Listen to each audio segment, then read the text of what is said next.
Happy holidays, everyone! First, I'd just like to thank everybody out there for helping me to win the Mashable Open Web Award and officially crowning me the funniest person in the galaxy! You know, it feels so humbling to be so universally loved by everybody, and ultimately, Jerry Lawler! Goldfinger is the man with the golden touch! Not you, Jerry Lawler! And nobody does it better than the Ultimate Warrior! Okay. Oh, the crown. Look, it's just a costume, alright? I'm not really Jerry Lawler. I need not your tricks, Jerry Lawler! I'm never going to bow before the king! And at WrestleMania, Jerry Lawler, you will be smashed by a spaceship full of the disciples, driven by the rage and all the thetans of the warrior, floating through the veins of the power of the warrior! Look, I'm not Jerry Lawler, you freaked out maniac. It was just a joke. Yeah! Spoony One! I will crush your head like bubble wrap, homo! What, me? Why?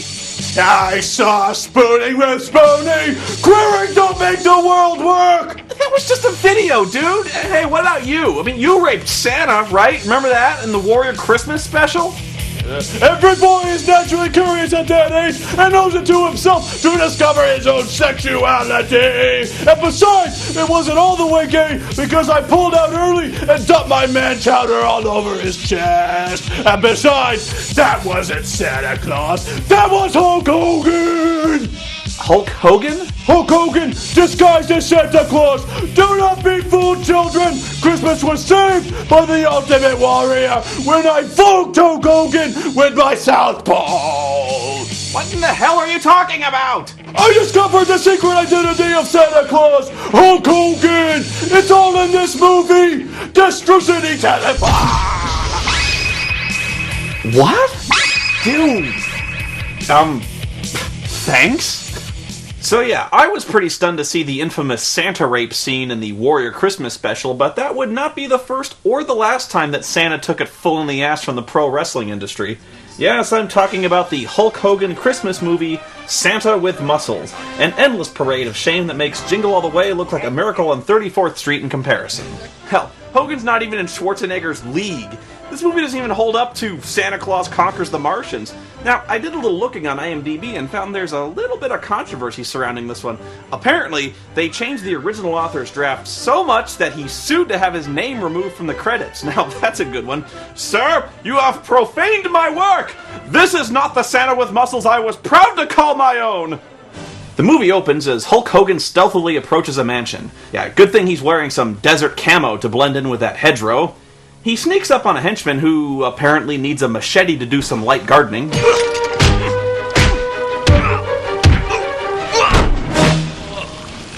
Never stop to smell the roses. Then a chef attacks! And now a shrieking man! And a ninja chauffeur with a tire iron! And then the shrieking man again with a rake! And then the first guy comes back with a weed whacker! What in the hell is going on? We're not even 2 minutes in, I'm already completely lost. Time. But it's all okay, because apparently Hogan makes a game out of beating the shit out of his own servants. How'd I do? Tremendous. It's tough finding that kind of hired help nowadays. Normally you wouldn't want a chauffeur who periodically attempts to murder you with a machete. In most other cases, listing violent felonies on your application would be considered a bad thing. Kato. So it turns out that Hulk plays a wealthy fitness guru named Blake with an extensive line of health products with his picture all over them. Make a note, Chaz. My picture on the can isn't big enough. Do those look like 24-inch pythons to you, brother? I don't think so, dude. But since Blake's got all this money and free time, he's living a completely hedonistic lifestyle and has absolutely no Christmas spirit. One of those non-profit organizations called inquiring about a Christmas fundraiser they want to hold here at the mansion. If you want to do them a favor, send them some of those carbohydrate bars that aren't selling anyway. Screw the Hulkamaniacs! Hollywood looks out for #1, brother! I'm less concerned with Hogan's lack of holiday spirit as I am with the fact that he seems to be completely out of his fucking skull. He tells everyone to suit up and pile into his Hummer for a round of paintball, and then proceeds to drive like a maniac through the entire city, heedless of property and human life. And that puts a long-standing wrestling mystery to rest. Hogan drove the Hummer! See, the old school wrestling fans out there, they just got a chuckle out of that one. The other 99% of you, woo!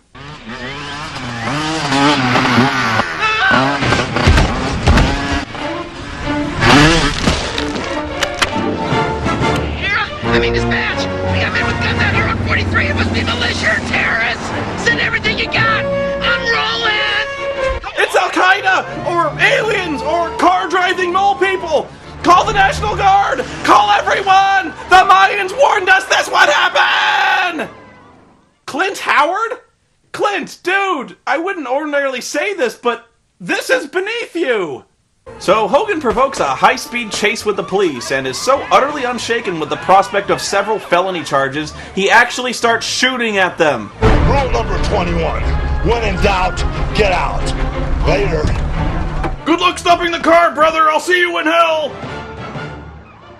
Well, I guess we can all clearly see that Hulk taught everything he knows about driving to his son, Nick, am I right? Hey-oh!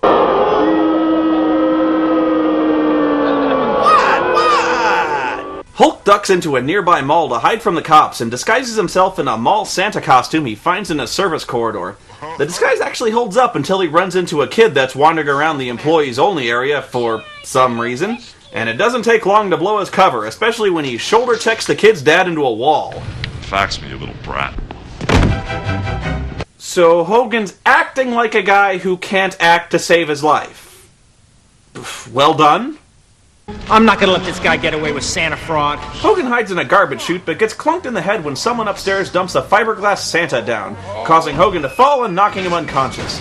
That's when Lenny, a guy so hard up for cash he's working as a mall Santa's assistant elf, finds Hogan's body, steals his wallet, and oh no! Stop! Stop that at once! I'll pay you anything! Just stop! And thanks to a movie cliche so old and worn out I can barely even mention it without getting sick, Hogan wakes up with amnesia. Santa! What? You're Santa Claus! Santa! No. Yes! No. Yes! No. Yes! No. Yes! No. Yes! No.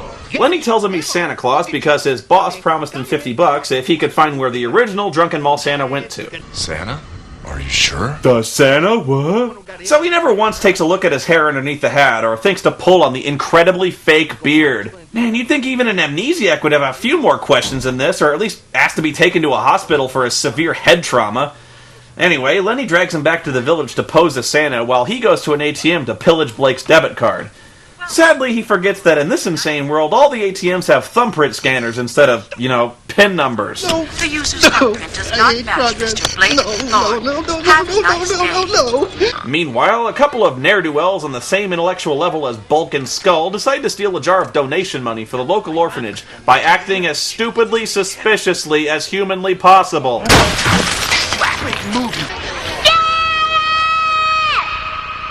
Someone's been very naughty. What are you gonna do about it, Santa? Give me a lump of coal?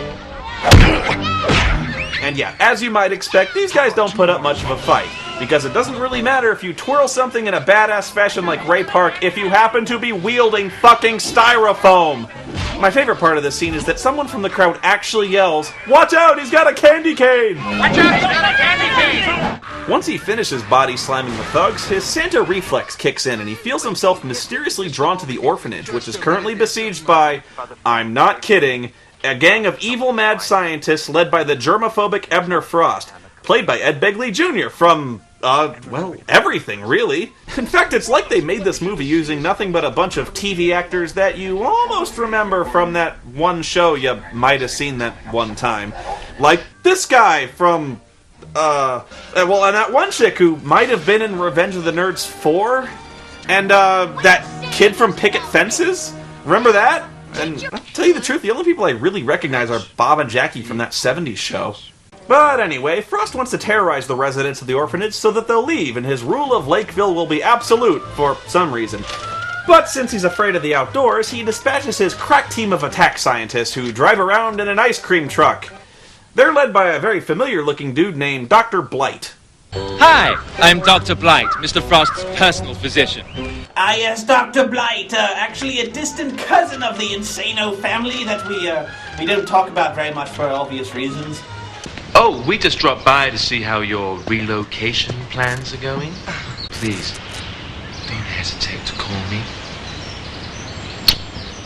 Come inside, children. Wow. When diplomacy fails, the Mads really start to do mean things, like steal the orphanage's Christmas tree by chaining it to their truck, and stealing the orphanage's statue by chaining it to their truck. This guy, who, again, I almost recognize, runs out in the middle of the street to stop them, but only ends up making himself a target, when suddenly...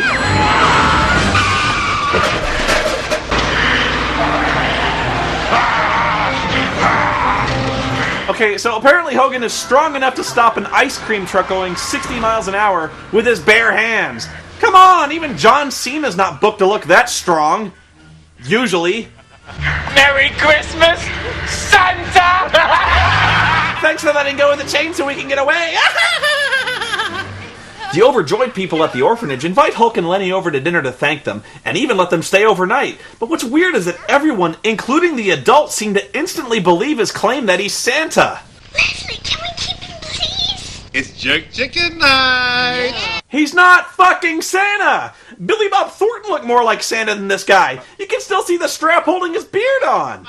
In fact, it seems like even the writers decided they had to ditch the beard because there's no way even Hulk Hogan is stupid enough to go all night without the thing somehow coming off. I'm not really sure how Lenny manages to keep the whole fraud going on in light of this new evidence, but I'm pretty sure that dressing like something right out of my nightmares managed to deflect the conversation a little. You look like a leftover from last year's Christmas plate. Yeah, look at you. You look ridiculous. This from a guy dressed like Lamb Chop. Why in the hell did the orphanage have an adult-sized bunny/lamb costume? And why did he agree to wear it? Sorry about the pajamas, Santa, but that's all we had. The next morning is a little awkward when Hulk goes for breakfast without the beard, which freaks the kids' fragile belief in Santa right to the core. I just love how betrayed even the adults look at this revelation. Mrs. Claus says it tickles, so I just wear it for deliveries. And believe it or not, the kids are stupid enough to buy this. And so is a local TV station who's heard about the crime-fighting Santa and wants to interview him. Welcome to Lakeville, Santa. So, tell us, how did you get here?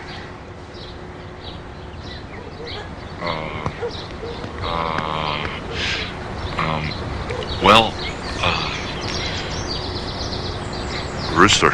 Oh. Reindeer. The reindeer brought me here. Of course. But, Santa, you look so much more healthy than you did last year. Tell us, what's your secret? I love to eat a lot of reindeer meat. You know what's sad is that I can't tell if this is supposed to have anything to do with his amnesia or his own natural, complete stupidity.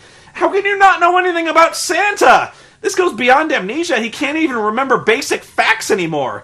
I tell you, we may be dealing with some serious brain damage at this point. Patient Santa Claus.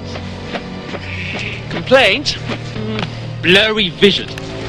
Anyway, Dr. Blight eventually comes back and starts slapping Hulk around with his stethoscope, which seems like a stupid move when the guy he's fighting can Irish whip an ice cream truck.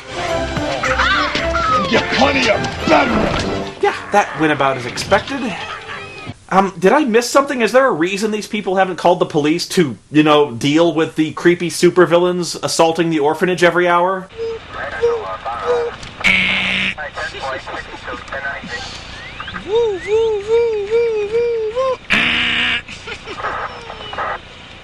Gotcha.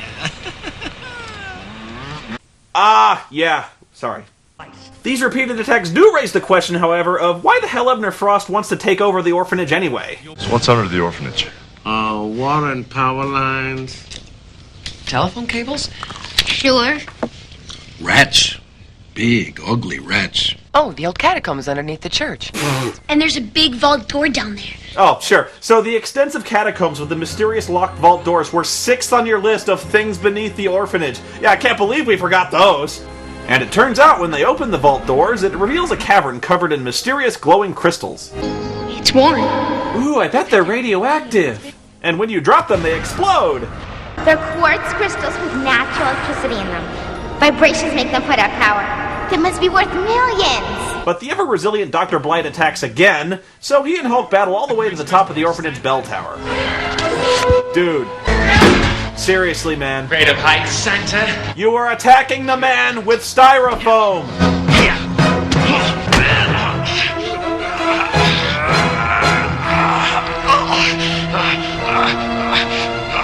Santa, you slay me. I hate Christmas. I don't get it.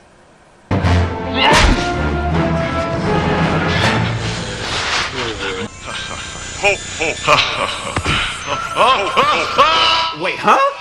An animatronic Santa just threw Hogan off the tower into a dump truck. How in the hell did that work?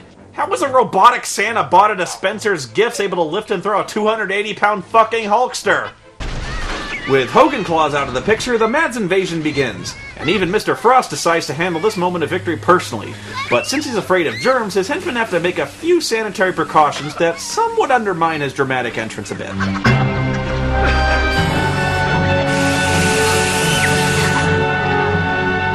Yeah, not exactly on the same level as Emperor Palpatine coming out of the shuttle. I guess you just can't spray Lysol in a menacing fashion. There are just some things you can't make threatening, even if you do use evil orchestra stings. Oh, really?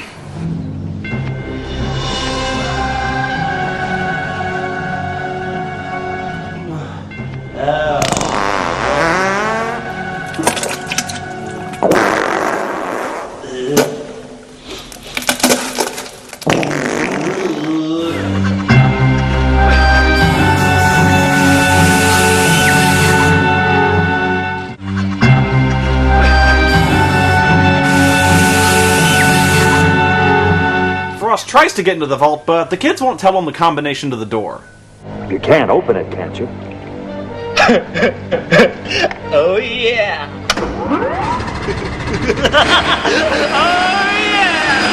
Okay, if you ever ask someone if they can do something for you, and their response is, oh yeah! Find someone else! Tell Mr. Frost 5 minutes! Hurry, Dr. Fu Manchu, at once! Meanwhile, Hulk's got his memory back, because as we all know from the cartoons, the best cure for amnesia is a second traumatizing blow to the skull. Gentlemen, we have a mission. He collects his henchmen, and Hogan's heroes suit up for combat and run off to the car. Shotgun, shotgun, don't! And of course, they provoke another police chase with Clint Howard. So Hogan counterattacks with salad dressing?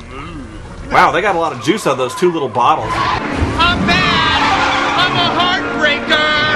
I'm a troublemaker! Clint Howard pops the clutch and tells the world to eat his dust. The chase comes to an end, though, when Hogan runs into a police roadblock and one of the cops pulls out a fucking rocket launcher. What the fuck? The police didn't have this kind of firepower in Judge Dredd. Hulk somehow manages to suicidally blow through the roadblock, reaches the orphanage, and starts bizarrely fighting the Mads, while Dr. Blight gets tricked by the kids and thrown into the walk-in freezer.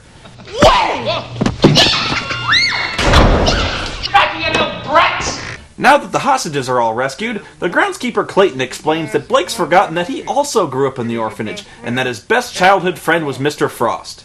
You grew up here. Oh my god, they just pulled a Final Fantasy VIII plot twist! So Hulk confronts Blake in the Crystal Cave, and they proceed to have a sword fight with 2 long pieces of crystal, which seems unwise since we've already established that sudden jarring impacts cause the crystals to explode! There can be only one, brother! And surprisingly, Frost seems to know exactly what you're gonna do when Hulkamania runs wild on you, and actually kicks his ass and has him beaten until Leslie here pulls the air hose out of his suit. So why do we need Hogan again? The lady here just took out the 2 major villains by herself. It's gonna blow! Everyone gets out just before the cave explodes, taking the whole orphanage with it. It's only a model. Clint Howard's still a little upset that he was just hit in the face with a rocket launcher, but soon enough everything's straightened out and all the Mads are arrested, including Dr. Blight, who last time I saw him he was stuck in the freezer and probably should be dead now. I was frozen today! And now, since Blake's learned the true meaning of Christmas, he turns his own mansion into the Newtown orphanage, and everyone lives happily ever after. My god, this movie eats! This is bad even for a Hulk Hogan movie! There's no Christmas magic to be found anywhere in this flick. Hell, there's not even any Santa to be found. And how big of a letdown is that when you watch a Santa movie as a kid? You don't really want to watch Hulk Hogan, you want to see Santa. Well, let me tell you something, brother. The Hulkamaniacs out there know that there is a Santa, and Hulk Hogan is Santa's little helper, Spoony Scrooge, dude. I think it's time to be a little Christmas spirit into you, brother. And the only way to do that is with a Yappa Pie Indian punishment strappage #1. Hulk Hogan! The rapings will continue, Hulk Hogan, until you learn the true meaning of Christmas is destrucity. I will rape you, Hulk Hogan! What you gonna do, brother, when Hulkamania? Fuck the fucking automotive wire! You was a whore, and still you are fucking whore! Through the skeletons of your ancestors, you will see the hell of all the people. Put in the camel clutch, break your back, and fuck your ass, I'll make you humble. Whoa, guys, chill out. Chill out, guys, come on. I'm all about the Christmas spirit, and even though we may all disagree on what the Christmas spirit really means, be it peace on earth and goodwill towards men and robots, giving to those less fortunate, or just being with your family, or laying the smackdown on a motherfucker, or even if you don't believe in the Christmas spirit at all, maybe you believe in something else completely, and you know what? That's okay too. I think you'll all agree that the best holiday tradition of them all is to just gather around the TV with your friends and loved ones and put in the best Christmas movie of all time, Die Hard. Because it doesn't matter if you believe in God, Santa, or whatever, we can all believe in John McClane kicking ass. So, from all of us here at the Spoony Experiment, have a happy holidays and have a happy New Year as well.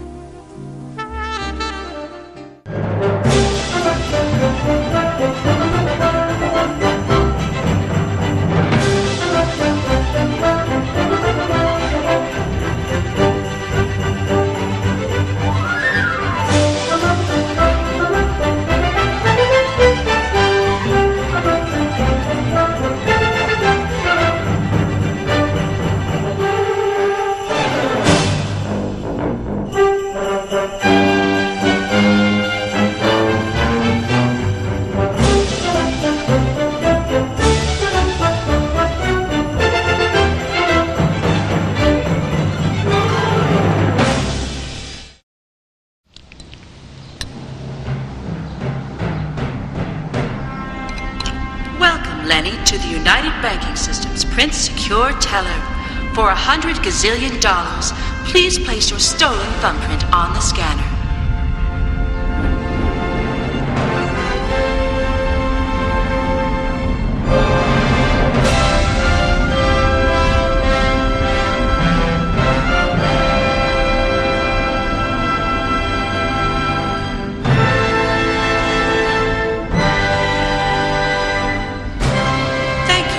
Business with us and have a nice life in South America. Let me give you a hand.